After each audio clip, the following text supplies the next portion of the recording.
오늘 전무님을 뵐 때 두 가지 얘기는 꼭 하고 싶었는데 이 중국 얘기를 생각보다 길게 해주셨고 두 번째로 삼전 얘기를 꼭 듣고 싶었어요. 네. 어닝쇼크 최근에 있었지만 요즘에는 뭐 삼만전자 밈이 나온다 뭐 이런 얘기가 있을 정도로 지금 굉장히 우울한데 도대체 뭐 어떻게 해야 되는지 모르겠다는 사람들을 많이 보기 때문에 그 삼전 주주의 한 사람으로서 지혜를 그 삼전의 포모부터 술술 좀 얘기를 풀어가면 될 것 같은데요. 슬픈데요. 그건 너무 스토리가. 최근에 삼성전자가 2달 연속 시장을 크게 언더퍼폼했습니다.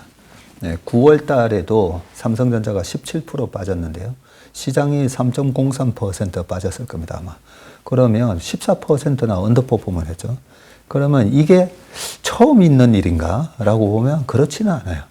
2020년도에도 그때 빅7 종목 위주로 올라갔을 때 BBIG에서는 네. 반도체가 아니라 배터리, 바이오, 그쵸. 네, 그리고 인터넷 게임이었고 맞네요. 그때 삼성전자가 연말에 10월부터 11월, 12월, 1월까지 그 3개월 반 동안에 70%가 올라가거든요. 맞아요. 엄청나게 그 70%가 올라가는데 그 바로 직전에 8월 달에 전자가 시장 대비 크게 언더퍼폼을 하면서 10% 이상 언더퍼폼했습니다. 하면서 그때도 삼성전자 주주들을 좌절시켰죠. 아, 네, 히스토리가 그렇게 되는군요. 네. 네. 그때 왜 많은 사람들을 좌절시키냐면 코로나 때 폭락을 할 때 아무래도 우리나라 1등이니까. 그래서 동학개미 분들이 삼성전자를 밑에 걸어놨는데 외국인들이 막 때리면서 우수수 체결이 됐던 거죠. 그렇게 삼성전자 주주들이 탄생을 했고 그런데 장이 올라가는데 페드가 금리를 제로 금리를 만들면서 주가가 폭등을 할 때 뭐야 전자가 폭등을 해야 되는데 빅7이라는 그런 플랫폼 기업들 이런 기업들이 폭등을 했고 그러면서 6만 전자 6만 원만 갔다가 빠지고 6만 원만 갔다가 빠지고 그러니까 짜증을 엄청나게 유발시켰던 그런데 왜 이 얘기를 말씀드리냐면 네. 그러면 그때도 전자는 언제 올랐느냐가 중요한데 시장을 크게 언더퍼폼 했던 것도 8월 달이었고요. 더울 때. 네. 반도체는 더울 때 투자하는 거는 성과가 안 좋습니다. 그런데 찬바람이 불면서 11월, 12월, 1월 달까지 70% 올랐대잖아요. 네네. 하이닉스가 한 80% 하고. 얼마 전에 모건 스탠리가 윈터 룸스 하면서 얘기했고 21년 8월에도 윈터 이즈 카밍이라고 겨울이 다가오고 있다라고 했는데 정확하게 겨울은 왔어요. 예, 이번에도 겨울은 올 겁니다. 근데 중요한 거는 반도체는 겨울에 오른다는 거죠.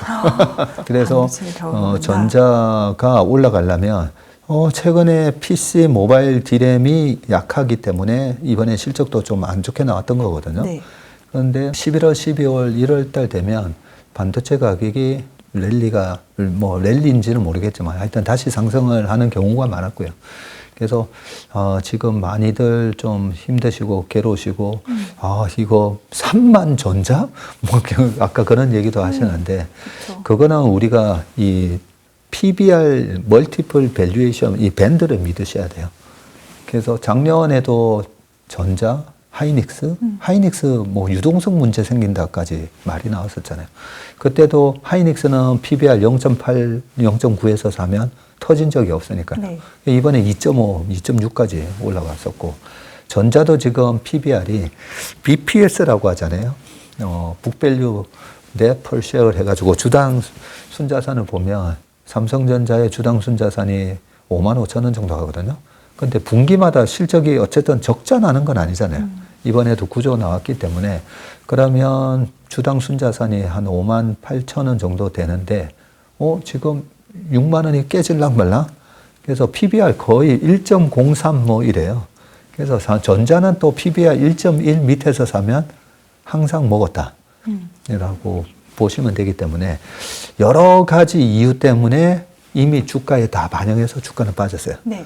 그리고 최근에 저희 펀드 매니저들 사이에서 돌았던 얘기가 8조 대 실적이 나올 수도 있다라는 얘기까지 돌았었어요. 펀드 매니저 사이에 컨센이 8조로까지 얘기가 됐었어요. 네, 거의 9조는 그렇고 8조도 나올 수 있다. 그런데 저는 안 믿었죠. 에이 설마 뭐 수출 데이터랑 보면 나쁘지 않은데 했는데 주가는 정말 저보다도 훨씬 정확하게 그렇게 쇼크가 나올 것 미리 알고 빠졌다는 거죠. 우리가 주식 투자를 할 때 내가 사거나 파는 시점에 내가 아는 정보가 이게 반영이 돼 있는지 안 돼 있는지 그게 되게 중요합니다.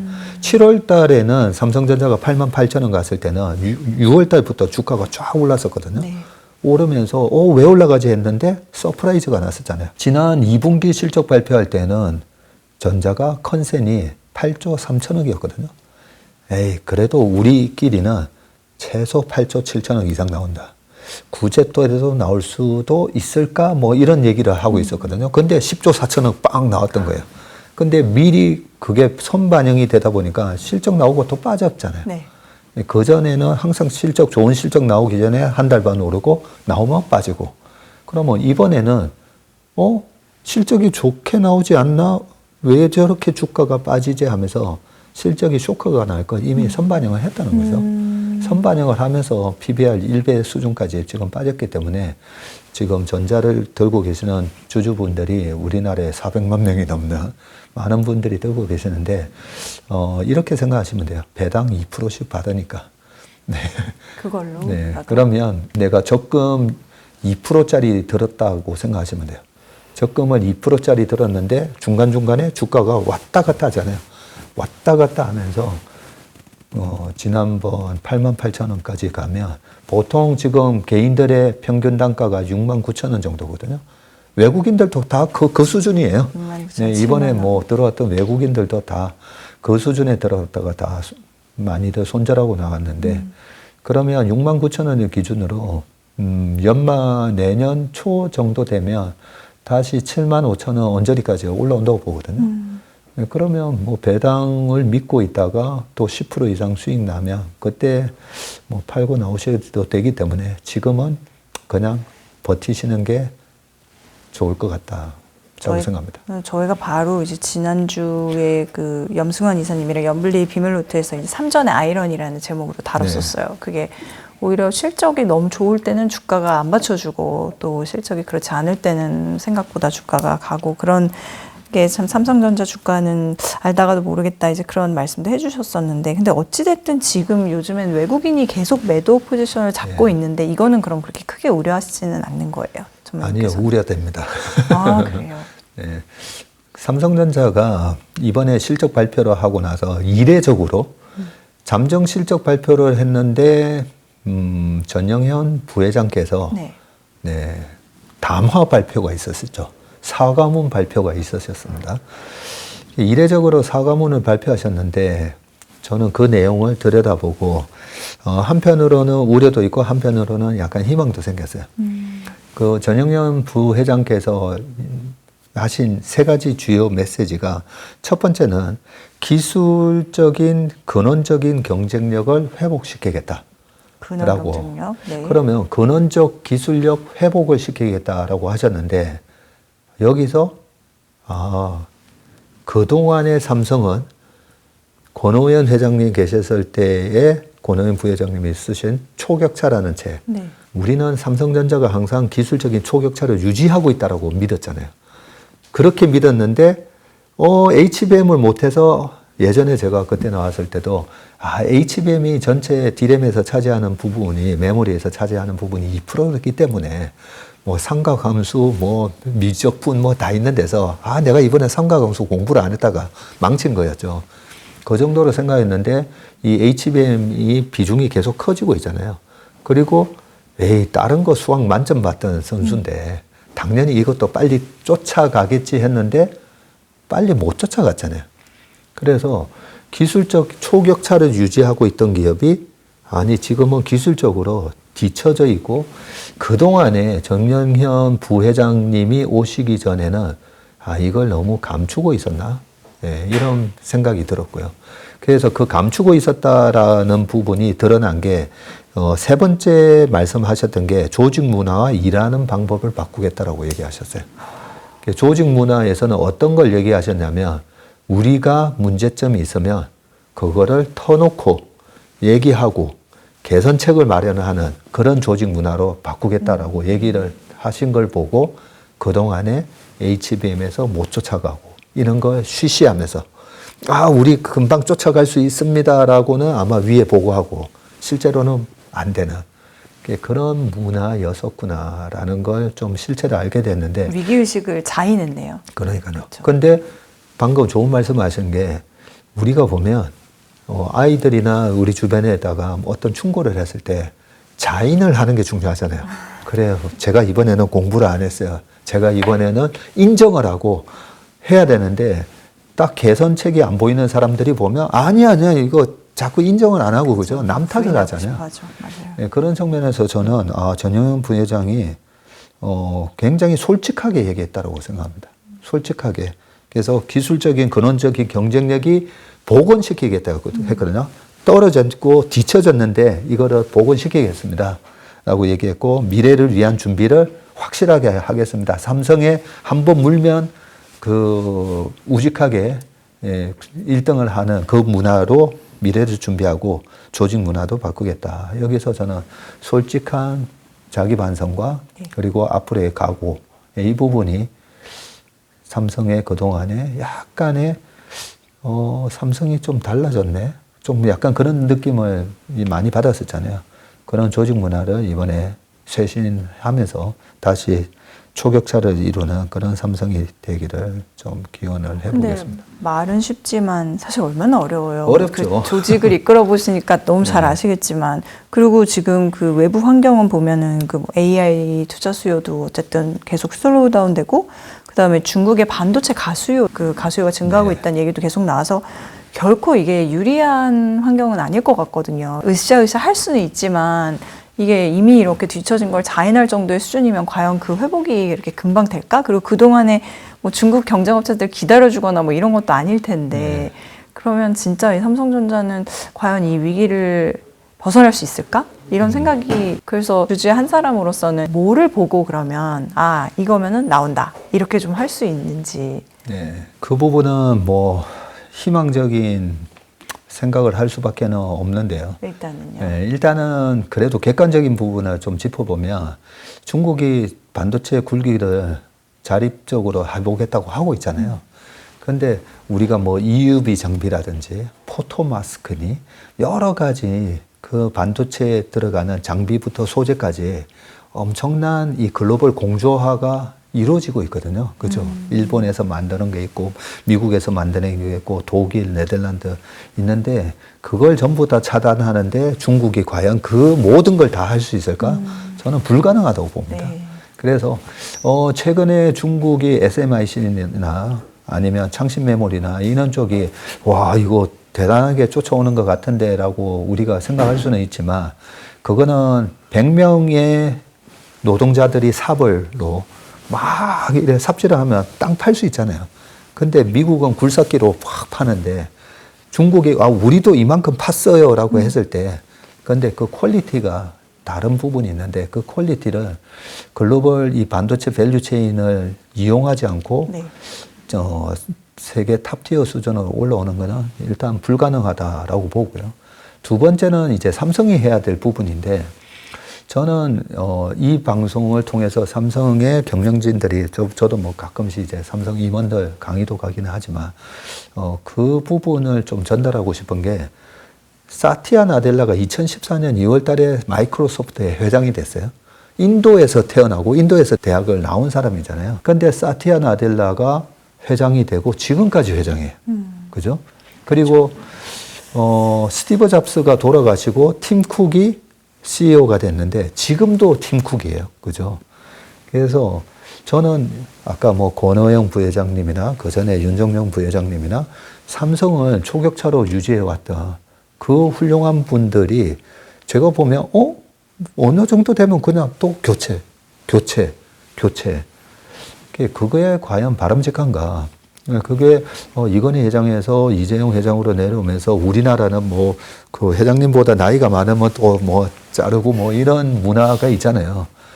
저는 그게 아니라 정말 이 초격차를 유지를 하고 이번에 만약에 전영현 부회장이 정말 이 세 가지를 얘기하면서 삼성을 이번에 확 바꿔놓는다면 그게 정말 어렵겠지만 바꿔놓는다면 저는 자 했으니까 또 3년 하셨으니까 자 또 그다음 또 고문하시고 뭐 이게 아니라 저는 우리나라의 그 대기업에서도 사티아 나델라나 팀 쿡이 나와야 된다고 생각합니다. 그런 부분이 저는 삼성전자에서 좀 이루어졌으면 하는 바람입니다. 네, 고언으로 듣고 많이 보셨으면 좋겠다는 생각이 들어요.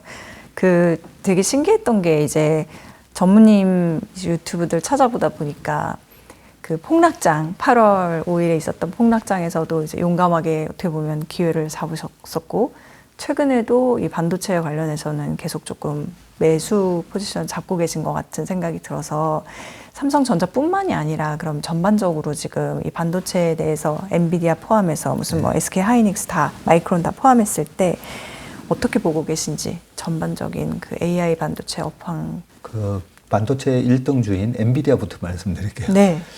저는 이 밸류에이션이라는 게 되게 어려워요.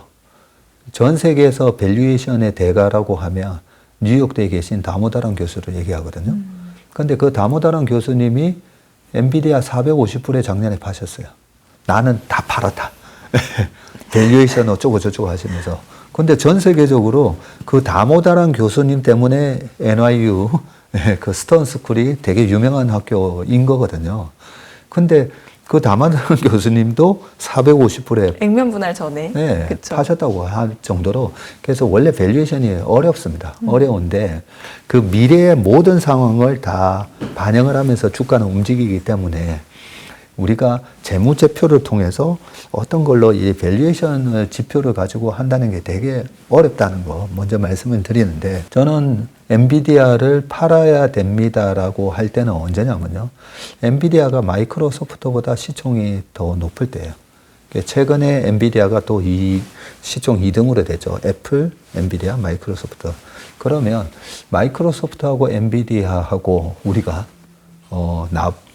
누가 저한테 엔비디아하고 마이크로소프트 둘 중에 뭐 할래?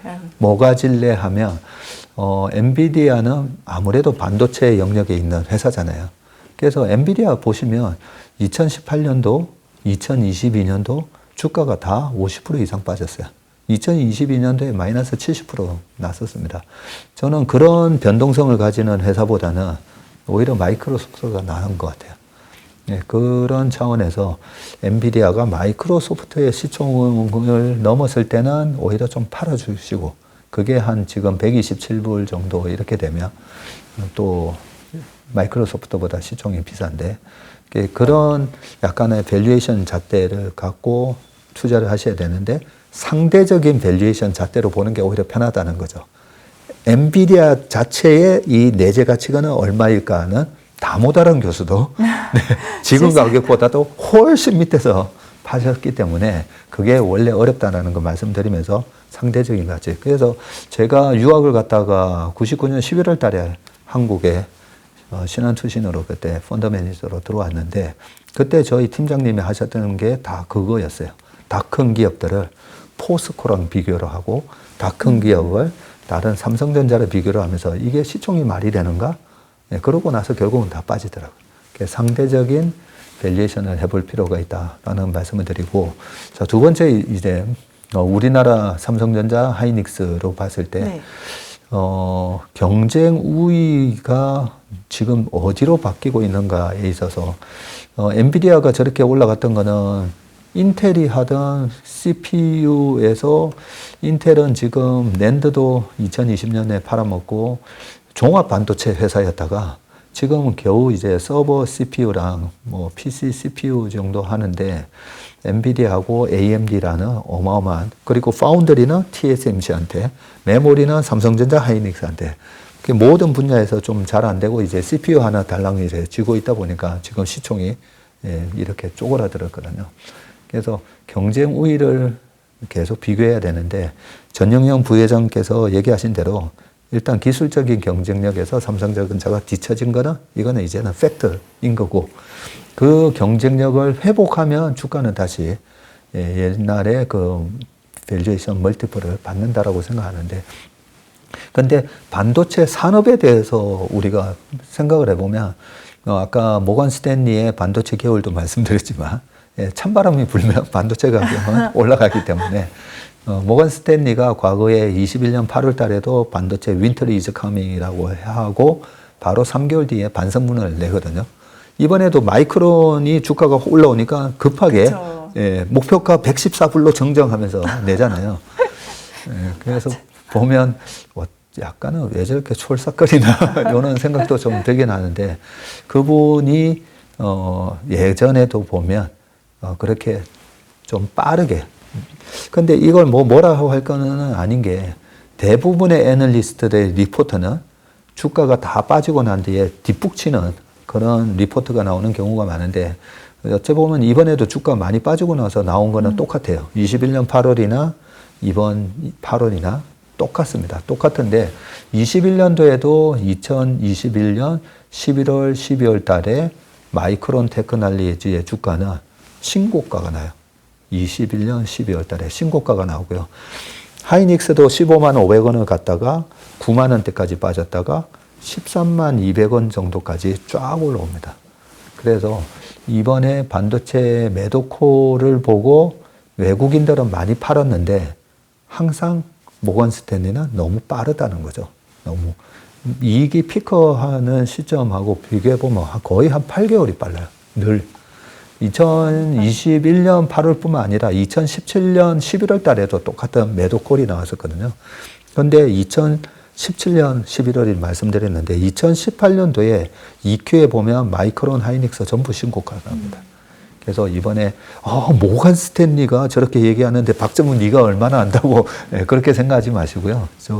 그 모건 스탠리의 리포트를 꼼꼼하게 다 보는데 예전에도 그런 리포트가 나오고 나서 항상 4개월에서 5개월 지나고 나면 주가가 빠르게 회복을 하고 모건 스탠리 늘 항상 좀 겨울이 온다라는 얘기를 늦봄에 얘기한다는 거죠. 늦봄. 겨울은 결국 오는데 늦가을쯤에 자 이제 겨울 오니까 조심해 이제 외투 챙겨 이렇게 얘기해야 되는데 아직 여름도 있고 가을도 있는데 늦봄에 이제 겨울이 온다라고 얘기를 하는 경향이 있다는 거죠. 여름과 가을도 있는데 그럼 이렇게 이해를 하면 될까요? 삼성전자는 아직은 희망이 있는 걸로, 그렇죠? 네. 기대해 볼 만한 걸로. 네, 그치만, 희망이 있고요. 우리가 보면 그룹의 DNA라는 게 있잖아요. 그래서 저는 삼성의 DNA, 삼성이라는 그 DNA가 없었으면 지금 삼성 바이오로직스 같은 회사도 탄생을 안 했겠죠. 그 CDMO하고 CMO를 처음 해본 건데 2016년도에 상장된 이후로 지금 한 8, 9년 만에 이 정도 된 거잖아요. 그래서 저는 삼성의 DNA가 있고요. 그래서 그동안에 이 경쟁 우위에서 좀 밀리는 모습을 보였지만 반도체가 여러 가지가 있지 않습니까? 그죠? 여러 가지가 있기 때문에 차세대 반도체에 대한 부분도 메타라든지 그리고 구글이라든지 그 엔비디아의 AI 가속기를 뛰어넘는 또 새로운 반도체를 개발하려고 많이 하는데 그때마다 삼성전자를 찾아오거든요. 찾아오기 때문에 삼성전자의 저력을 저는 조금 더 그래도 믿고 가셔도 될 것 같고 산업 자체가 저는 다운사이클로 떨어지면 1등 업체도 아무 소용 없어요. 아까 뭐 철강화학 하면 뭐 우리나라에서 1등이고 뭐 아무 소용 없습니다. 그런데 지금 산업 자체가 저는 이번에 AI 모멘텀이 2029년까지 가는 모멘텀이라고 봐요. 29년까지요? 네, 2029년도에 AI 거품 뭐 이런 얘기를 많이 하시는데 AI 거품은 2029년도에 정말 불을 뿜으면서 그때 이제 거품이 터진다고 보기 때문에 이제 시작입니다. 이제 시작. 이제 시작인데 그 시작은 어떻게 할 수 있냐면 우리 실생활에 막 와닿아야 돼요. 근데 지금은 겨우 챗 GPT 정도 쓰는 거잖아요. 네, 챗 GPT. 아니 온 디바이스 뭐 AI가 된다고 하는데 아직 시작도 안 했잖아요. 우리가 써보면서 와 하면서 그렇게 대중들이 열광을 하면서 거품이 생기는 거지. 지금은 AI 서버에 들어가는 AI 가속기 우리가 뭐 그림으로나 봐서 알 수 있는 거지 우리가 실제로 체험을 못하고 있는 부분인데 그런 것들이 빠르게 우리 주변으로 다가오고 그 AI를 장착한 로봇 요즘 뭐 로봇 청소기 유행한다고 했잖아요. 그 정도 수준이 아니라 2029년 되면 정말 지금은 동남아 뭐 필리핀 메이드를 가정에 두니 마니 뭐 이런 얘기들 하는데 29년 되면 로봇 메이드가 집에 있을 수가 있어요. 저는 그게 충분히 가능하다고 보는데 그런 세상이 오면서 이번에 AI가 끝났다고 보기 때문에 네. 거기에 반도체 메모리가 엄청나게 들어갈 거기 때문에 이번에 설사 좀 물리시고 저희도 마찬가지입니다. 저희도 삼성전자를 들고 있긴 하지만 위에서 팔고 지금 6만 원에서 다시 샀으면 얼마나 좋겠습니까? 하는. 네. 여기서 어떻게 해야 되지? 어떻게 해야 되지? 가지고 계신 분들은 박 전무 말 믿고 2029년까지 한번 두고 와보자. 네, 그러셔도 될 것 같습니다. 29년까지. 그러면 또 욕심낸다고 지금 들어가자. 막 또 이런 사람들은 기회를 많이 보더라고요. 네, 단기적으로는 사실 지금 들어가서 1월 달에 뭐 7만 원 넘어서 팔면 그거 20% 이상 그렇죠. 나오니까요. 네. 이번에도 하이닉스도 바닥에서 거의 40% 이상 올라왔거든요. 네. 사실 뭐 여쭤보고 싶은 게 너무 많죠. 뭐 금투세, 밸류업, 지난번에 했던 얘기, 그다음에 뭐 테슬라도 요즘엔 계속 화두고 그래 많은데 이걸 다 여쭤볼 수는 없으니까 이걸로 마무리를 짓겠습니다. 이제 어쨌든 저희가 미국 연준의 금리 인하 이후에 그때 경기 침체 우려가 있었는데 이게 또 이제 고용이 좀 좋게 나오면서 또 우려가 약간 불식되는 모습을 보이고 있고 어쨌든 대선을 분수령으로 삼아서 그 이유가 되면은 이제 변동성이 조금 해소되면서 오히려 예측 가능한 장세가 올 것 같다라고 말씀을 해주셨으니까 미국의 경기 침체에 대한 생각 그리고 이제 대선 전, 후의 시장에 대한 전망을 좀 해주시면 좋을 것 같아요. 네. 지금 뭐 가장 큰 논란이 11월, 12월 내년 1분기 하드랜딩이 온다는 쪽하고 아닌 쪽하고 근데 이 하드랜딩이 온다라는 목소리가 지난 8월하고 9월 초에 좀 강해졌었는데 왜냐하면 샴의 법칙 뭐 이러면서 미국의 실업률이 4.3%까지 갔다가 근데 이번에 4.05가 나왔죠. 네. 그게 반올림 해가지고 4.1로 나오긴 했는데, 실업률이 떨어졌잖아요. 예, 지난번 실업률 4.3 갔을 때 이 경기 침체 논란이 있을 때도 제가 여러 번 말씀드리는데, 저는 이제 30년 동안 IMF부터 해가지고 이 급락장을 다 겪어봤었거든요. 네, 그래서 좀, 폭삭 늙었습니다. 30년 동안 주식시장에 있다 보니까. 어떤지 찾아보겠습니다. 어떠셨는지. 그 하드랜딩을 저는 경험을 해봤기 때문에 이게 우리가 전조 증상이 있냐 없냐 그게 중요하잖아요. 전조 증상 없이 그냥 확 빠진다 이러면 조심해야 되는데 그 하드랜딩이 있기 전에 하드랜딩이 뭐죠? 실업률이 급등을 하는 경기 침체잖아요. 그런 실업률이 급등하는 그 경기 침체, 이 리세션, 장단기 금리가 역전됐다가 회복될 때 나타났다고 하는 그 리세션에 그 전조 증상이 있었나 보면 있었다는 거죠. 예, 그러면 2008년도에 박살날 때, 그때는 글로벌 파이낸셜 크라이시스라고 얘기를 할 정도로 미국발 금융위기였는데 그 금융위기 전에 2007년도에 11월 달에 우리나라는 펀드 열풍으로 서로 막 2~3시간씩 줄을 서가지고 펀드 가입을 할 때였는데 그때도 보면요. 2007년 EQ 끝나고 나서 미국의 IB들이 골드만삭스부터 시작해서 IB들이 충당금을 대거 잡기 시작해요. 그래서 3Q 끝나면 3Q 끝났을 때가 8, 9, 10월이잖아요. 7, 8, 9니까 10월 달에 미국의 주가가 한번 와장창 합니다. 왜냐하면 3Q 끝났는데 충당금을 어마어마하게 쌓기 시작해요. 그러면서 어닝 쇼크가 미국의 IB에서부터 이미 나타났고요. 이 충당금이 뭐지? 봤더니 서프라임 모기지와 관련된 충당금을 대거 쌓기 시작했다는 거죠. 그래서 그때도 2007년 9월 18일 날 처음 50bp 인하가 있었거든요. 그때도 똑같이 5.5에서 내리기 시작하는데 근데 주가가 최근처럼 올라가기도 하고 했는데 이미 금융시장에서 전조 증상이 나타났다는 거죠. 그리고 그 전에 그러면 하드 랜딩이 있었던 때가 닷컴 버블이 무너졌을 때요.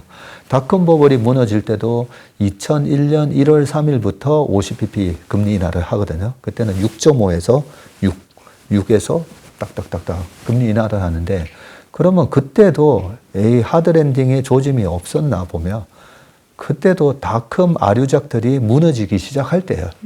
닷컴 아류작들이. 네. 그렇게 무너지기 시작하면서 많은 기업들이 망합니다. 많은 기업들이 망하면서 미국의 실업률이 6% 넘어서게 되고 2008년도에는 미국의 실업률이 10.8까지 올라가게 되는데, 그래서 전조증상이 있다는 거죠. 그러면 최근에 AI 관련된 기업이나 우리 주변에 미국 기업이나 보면 망하는 기업이 있냐 보면 없잖아요. 없는데 이런저런 걸 보면서 그냥 이제는 경기 침체가 하드랜딩이 온다라고 얘기하기는 그거는 너무 좀 말이 안 돼요. 그리고 대통령 4년 차에서 이제는 누가 대통령이 되든 내년도 2025년이 되면 미국의 새로운 대통령이 이번에 바이든이 사임을 했기 때문에 어쨌든 새로운 대통령이 되잖아요. 그러면 1년 차에는 경기 부양책을 많이 씁니다. 내가 대통령이 돼서 새로운 부양책을 쓰고 정책을 내놓고, 그렇죠. 그러면서 2009년도에 미국의 실업률이 10.8 갔을 때 그때 오바마 대통령이 당선이 됐었잖아요. 오바마 대통령이 2008년 11월 달에 당선이 되고 2009년도에 취임을 하면서 얘기했던 게 그린 그로스, 녹색 성장이었어요. 그 녹색 성장을 얘기하면서 그때는 그때도 2차 전지 기업 중에 LNF 같은 게 막 급등을 하고 여러 가지 그 환경 관련된 서울 반도체, LED로 다 백열등 다 바꾸게 되니까 그러면서 주가가 엄청나게 올랐거든요. 그런데 지금은 G1, G2 국가가 전부 경기 부양책을 이제 쓸 건데 경기 침체가 온다? 아니다는 거죠.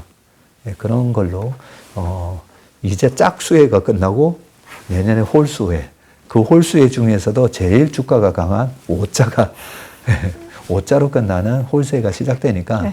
올해 여러 가지로 보면 주식으로 돈 벌기 좀 어려웠던 장입니다. 처음에 말씀드린 대로 정말 난이도가 높은 장이고, 골프를 치시는 분들로 비유를 해드리면 1번에서 18번 홀 중에 거의 양파라든지 트리플 보기 하는 가장 어려운 홀이었는데, 그 18번 홀 중에 우리가 버디를 할 수 있는 이제 쉬운 홀이 올해 11월부터 내년 상반기예요.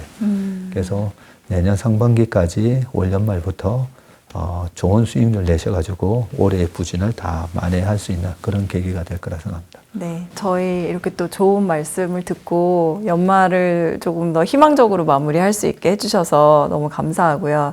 그 대신 또 중요한 거는 부지런히 해야 되는 거죠. 네. 투자도 부지런히, 공부도 부지런히 해야지 된다는 그 대전제를 깔고, 아마 해 가기 전에 저희는 당연히 전무님을 또 모시고 싶겠지만은 또 바쁘셔서 만약에 못 오신다 하면은 또 채슬리 TV를 통해서 전무님과 함께 신문도 보고 네. 회의도 하고 그렇게 한번 생각을 해보겠습니다. 만약 연말 랠리가 없으면 제가 1월 초에 여기 나와서 네. 대국민 사과 방송을 아, 진짜요? 하도록 하겠습니다. 오늘 너무 용감하신데 들으셨죠? 연말 랠리가 없으면 원유올라에 나와서 1월에 대국민 사과를, 그런 일은 없기를 바라면서 하여튼 바지런을 떨어본 그런 오늘 하루, 정말 오늘도 또 한편의 강의를 들은 것 같은데요. 귀한 시간 내주셔서 다시 한번 감사합니다, 전무님. 네, 고맙습니다. 고맙습니다. 또 뵙겠습니다.